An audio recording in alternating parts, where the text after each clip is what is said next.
crazy to do away with the Pony Express. Well, so do I, but they're clearing this newfangled telegraph will be a lot faster. Won't work. You mark my words. Who ever heard of sending messages over a piece of wire? This story is about Linda Lou Kestin. You know, simple girl, right? I mean, born in Montana. What do you want? Scobie, out in the middle of the boonies. But their cattle field crossed the United States and Canadian border. Linda Lou Kestin Meyer, a real pioneer, came to Hollywood after her graduation from San Francisco University. She came to Hollywood, Los Angeles, exactly, to live with her uncle, Jack Sontag, the famous film producer. And we ended up hooking up with a young man years later in our beginning with Horace Coleman Jr. And he was signed to 20th Century Records, and he was under the auspices of Barry White. And his group was called West Wing. Me, on the other hand, I was with Motown. Right at the verge. Things were happening crazy around Motown. Couldn't really understand it. People were jumping ship. Later we find out, the record company's being sold. So, what do? So there we were, Linda and I, at a party, promoting a group called Wild Cherry. And that's how we hooked up. And off to Horace's house to write songs for this one artist named Lee Rogers. We had to write some songs for him. And one of the people who was going to help us was Frank Slay. Frank Slay had the group The Four Seasons. Freddie Cannon, Sugarloaf. God, and the list just goes on. You know, Strawberry Alarm Clock. So anyway, Lee sets us up a deal. And we're there with Cardella DeMilo. And we also bring in our own group, Total Force, with John Blowen and Demeen E. Hall. And our other group, Total Unity. So anyway, the group was Total Unity, and we split it into two bands. And I asked Frank for our own record distribution deal, which we got. The other side of the deal, we had to cut a couple songs for Bo Kirkland and Ruth Davis. So it ended up basically being just track. So we were kind of riding high, as I said, with Love Make the World Go Round, the remake that we had from my label that went to WEA. Linda, on the other hand, was working with LTD. Love, Togetherness, and Devotion. And this is when Jeffrey Osborne was playing the drums. Boy, check this out. Miss Linda Lou was a lyric writer.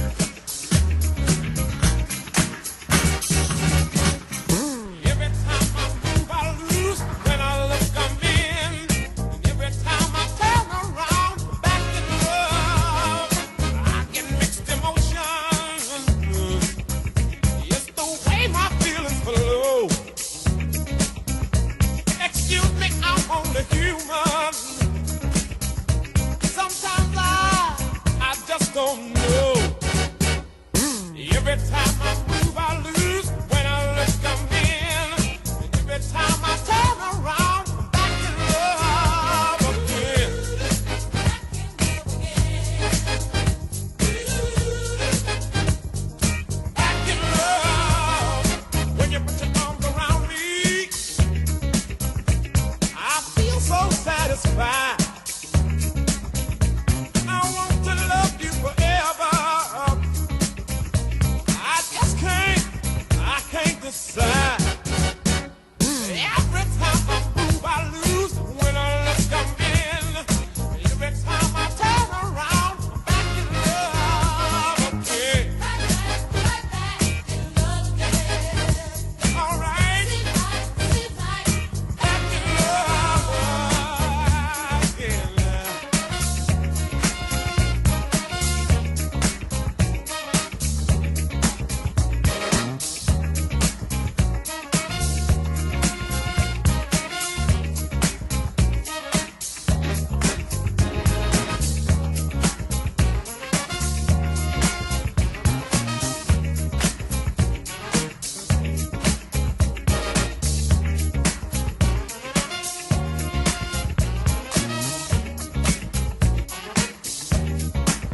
Following Miss Linda around was absolutely crazy. But boy, she loved to roller skate. So hence we came up with 2 roller skating songs. Chris Johnson gave me this new group called Wild Cherry, and I had to go out and promote this thing. So why not at a party at the Playboy Mansion?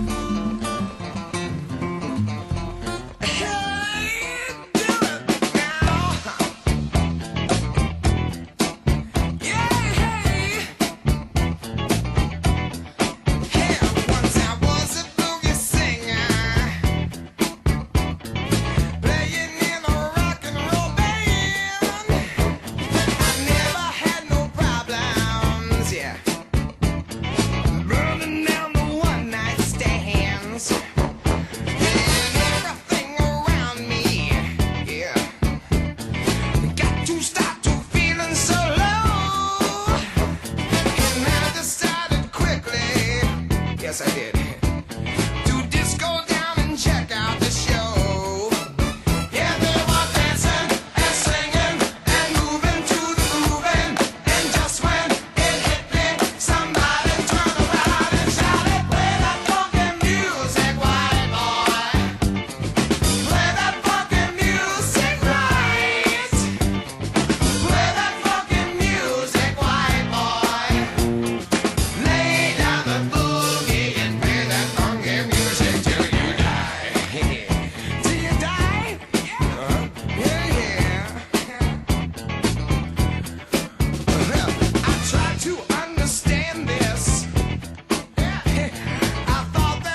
one you're going to hear is just a small piece of it because we lost the masters, and this is a cassette from way back in the day.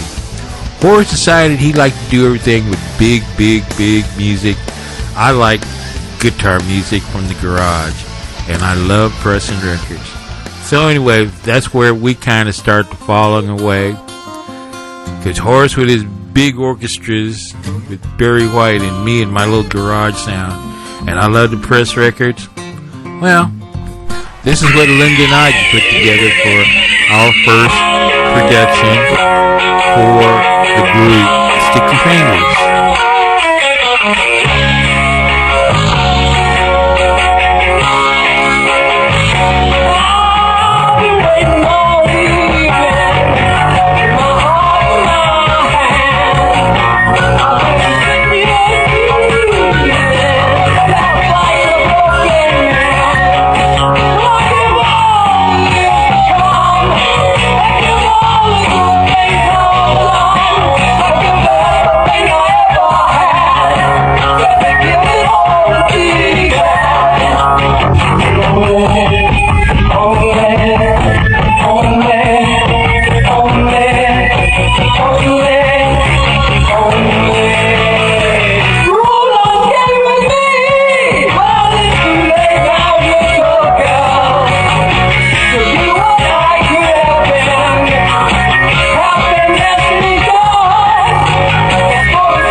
Saw computers as the way to get ahead, but I've been working with computers ever since I was in college and in the military, so I knew the potential of where these things are gonna go. And with a brand new computer, the craziest thing about it is that no matter what, you always have to write your own software, and that's what happened with us. The computer field was so new that if I wanted something done, I had to write it. And then you start sharing ideas on bulletin boards, and then you start collaborating, and next thing you know, you've got 3 or 4 pieces of material, and you just kind of like give it away, you know, for the sake of humanity. You really don't make no money on it. but I guess some people did. I just needed the software for myself to make it work for me. And when it worked for me, it worked for everybody else. So as I said, Linda kind of hung around with me. We missed Horace. Oh, we missed Horace greatly. Because, he was our piano, and he was Sunday mornings, at 11 o'clock till about 5, writing songs on Sunday. We did that for a whole year.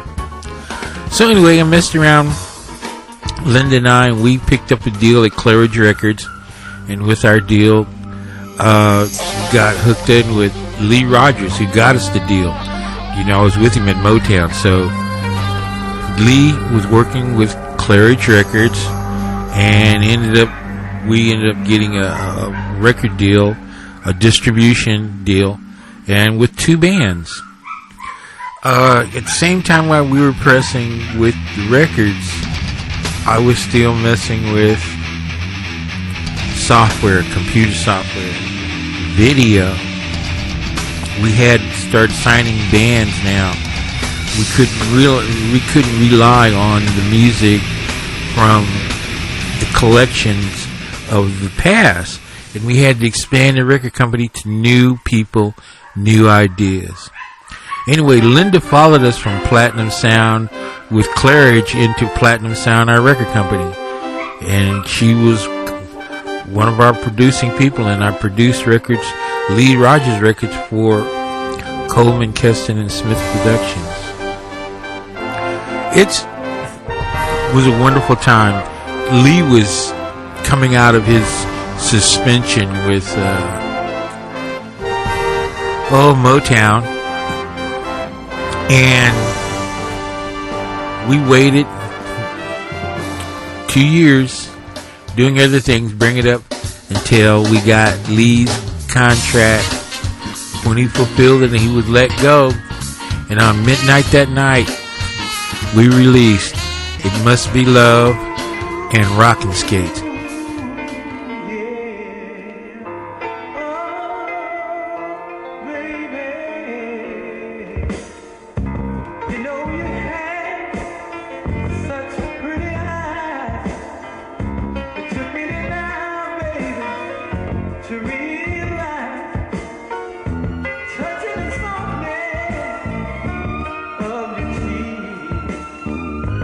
You're a sensation that leaves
Linda's song, It Must Be Love, actually was the one the DJs turned over and started to play.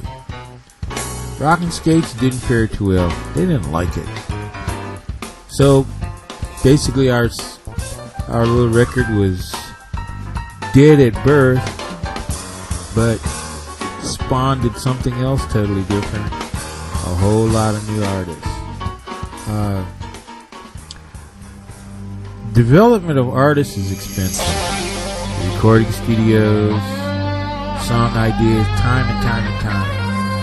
And it's expensive. Linda basically didn't want nothing to do with that part of it. Just getting the finished product, I guess. And I didn't blame her.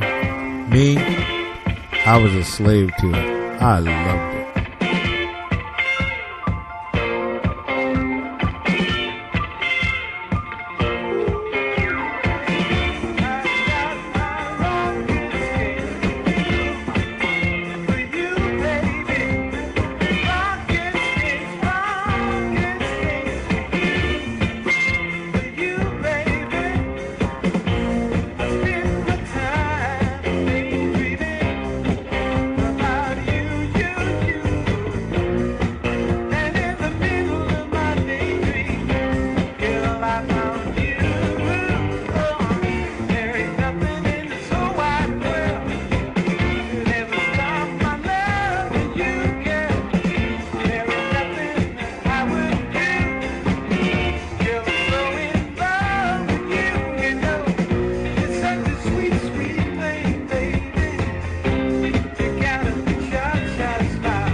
hands, and the first thing I see is your smile shining down on me, and instantly I want to taste its warmth to prevent it from going to waste.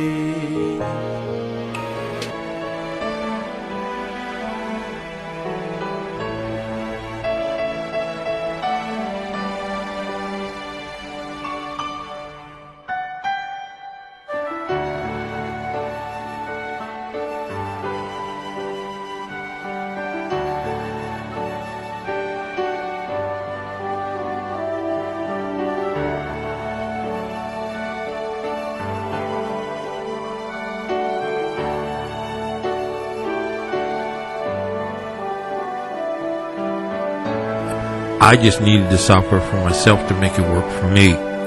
And when it worked for me, it worked for everybody else. So as I said, Linda kind of hung around with me.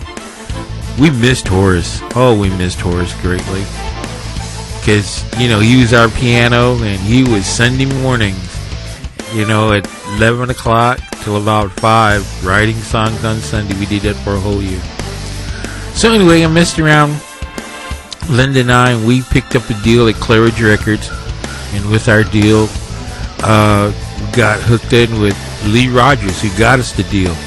You know, I was with him at Motown, so Lee was working with Claridge Records, and we ended up getting a record deal, a distribution deal, and with 2 bands. At the same time while we were pressing with the records, I was still messing with software, computer software, video. We had started signing bands now.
We had started signing bands now.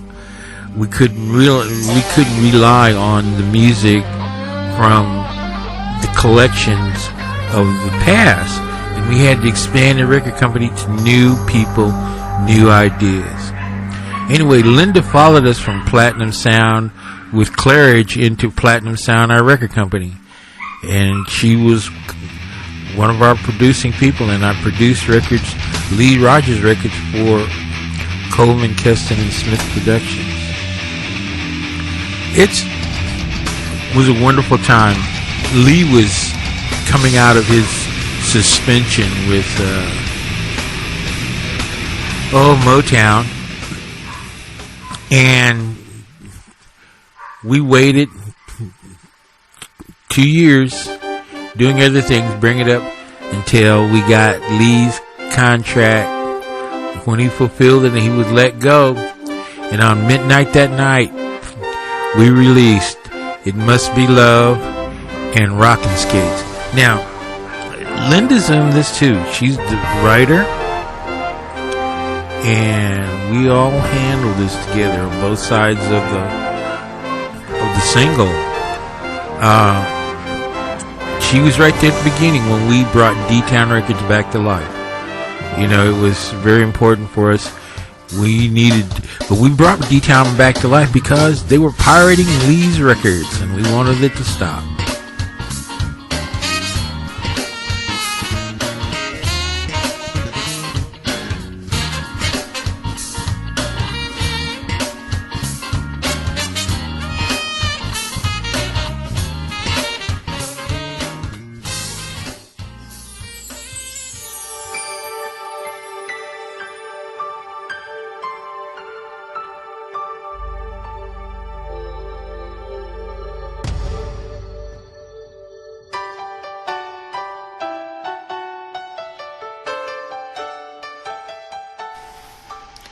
This is iHeartRadio.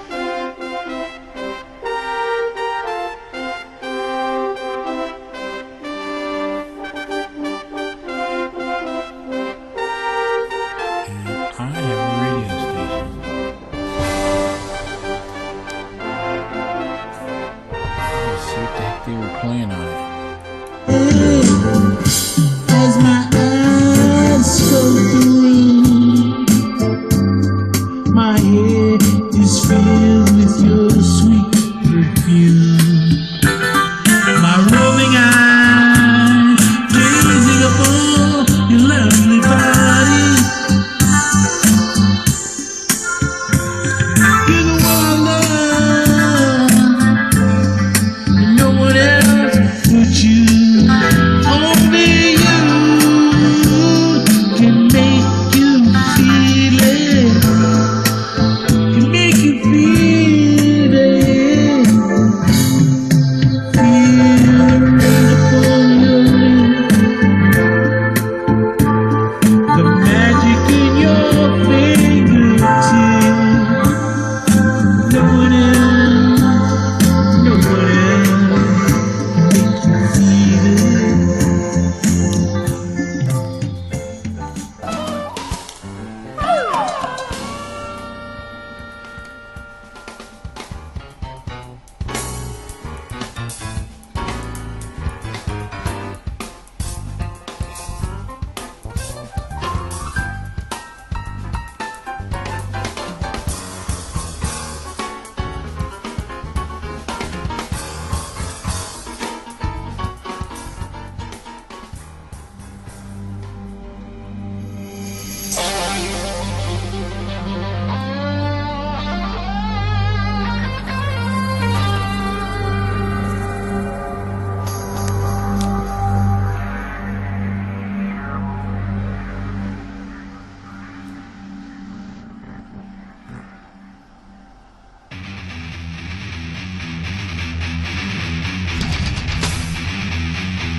Been here in 10 years. Incredible. Look at the release date.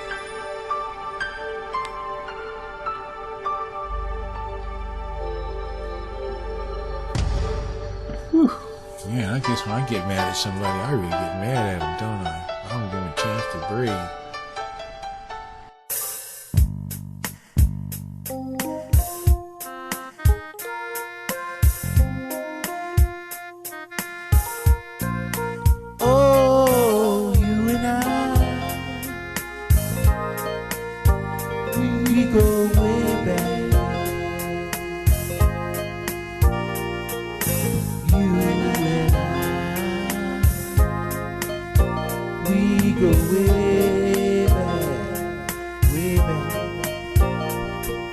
Remember the time.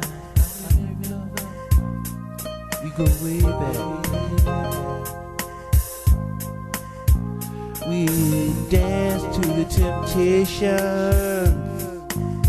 Beauty was only skin deep, yeah. and we had my girl.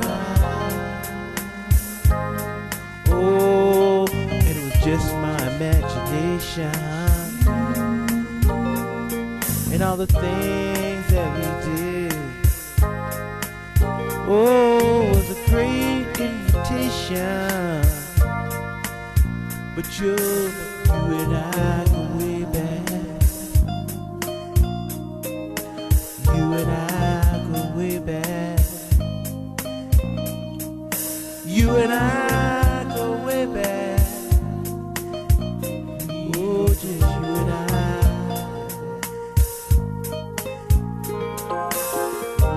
I remember dancing to Very Well. And you know I was her guy. And she'd always beat me to the punch. Oh, and we had Martha and the Vandellas making the streets so hot. The Marvelettes did, don't mess with Bill. And please, Mr. Postman. Oh, you and I, Lord, we go way back, way back. You and I,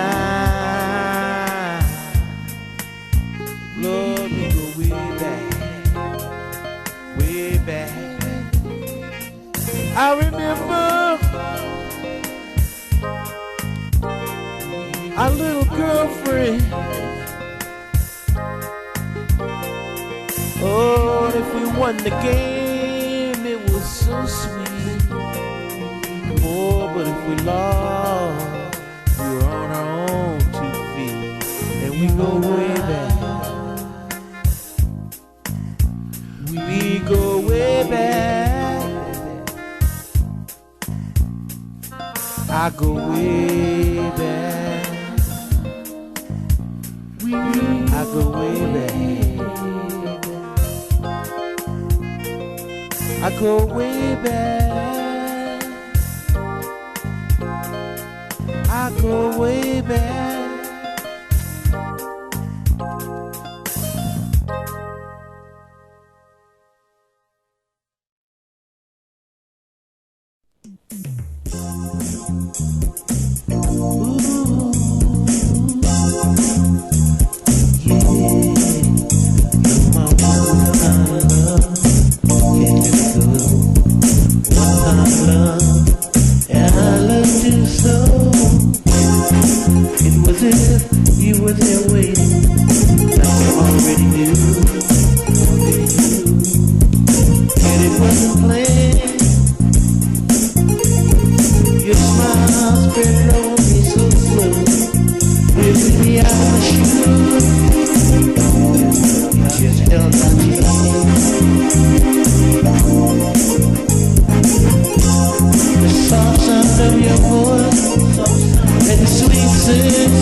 No one else can make you feel it.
looking back on this website, I haven't been here since like 2007.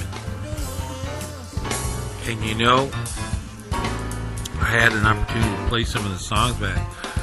5 albums, I believe. There's 7, I think. Maybe if more is 14, if I'm not mistaken. But when I look at this wonderful collection of works by Miss Linda Lou Kestin, it's a miracle how they even managed to even be born. But I kind of knew how the music was going to go. Back in 1986, when Linda gave me her book of poetry, and I left and went to Seattle, and from Seattle I moved to Denver, and then I put it inside the horse corral barn in the tack room, along with my other stuff, computers and keyboards and recording equipment, and I just left it for 7 or 8 years. So finally I set the stuff up, and while unplugging everything, lo and behold, I came across Linda's songbook. God, it had been forever. I guess 2005 when I rediscovered the book from 1986, and I had been writing songs all along. Well, as soon as I got the songbook, the lyrics and the songs just matched, just like hands in glove. I guess what happened is that when I did look into the songbook originally, I memorized the patterns and how the songs were kind of going to fit together. And then, believe it or not, those many years later, almost 10 years later, I get a chance to write the songs, and they fit, like I said, they fit like a hand in a glove. I mean, I was kind of shocked, but I wasn't shocked. And after I finished the first 2 albums, I just thought, well, maybe it was just a coincidence. But the third one and the fourth one just fell into place too. So I took it upon myself to find Miss Linda Lou Kestin out in Orange County, and I sent her a disc, actually a couple of discs of the songs. I think it was about 2, maybe 3 albums worth, to her house, and I got a call back after all those many years, and I tell you what, with her breaking up with us, with me, I never was the same. I never finish up more projects. I mean, it all started over just trying to put her a book together for her, and for some reason it just got all mixed up, and the message just went all left, and I found myself, you know, sad. It all got dynamited for nothing. But these songs that we put together, like I said, I just left them. It was like a nuclear bomb went off. I was in the middle of it. I just left them. I abandoned these songs. So this is the last song. Together. It's called Together We'll Ride Till the End. And this was the last recording.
major attraction.